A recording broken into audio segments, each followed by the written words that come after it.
Čigov si ti mali? Nije čijeva, čigov si ti mali. To znači čiji si ti mali. I da bi ja rekla da rećeš dvi beside. Isto se reče, dvi, tri riči, isto se reče. Rič, besida. Nije rećemo idemo, nego ajmo. Ili ajmo ča, kad ide, treba neki doma, a reče ajme, idem ča doma. Iti ću sutra, negdje rečem, onda ću i reći iti ću. Kad rečem, kad nešto sad, da reče iđem. Dojti ću sutra, danas ne mogu. Jer sam mogla doći jer bi se imala puno posla. Nikad ne rečemo jezik, mi sada, a da li su stvari govorili jezik? Prije su rekli jezik, nego jezik. Jazik, mi smo govorili jazik, vazesti. Vazesti su govorili, a mi rećemo sad uzmi tamo nešto, vazeti.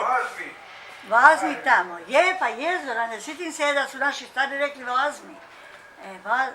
Uzmi, vazmi. A hoćeš, oli ćeš hoćeš, sad se reče hoćeš voga, hoćeš, a oli je pravo vodiška riječ. Oli voga kruva, oli onoga kruva. To se sjećam babe Mare još kad je govorila. A sad naši rećemo hoćeš voga, hoćeš onoga kruva.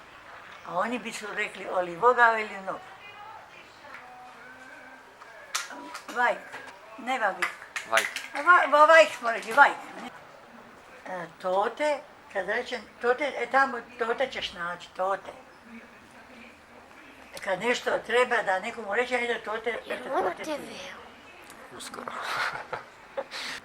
Toteka. Ne rećemo toteka, tote. Da bi rekli tote, baš u tu konticu. Tote ti je to kad nešto rečeš. Brez. Brez. Kuvala sam to, ali brez nečega.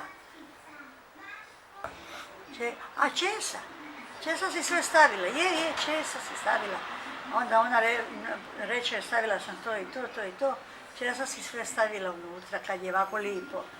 Ako je nešto slako, pitaš, česa si stavila sve.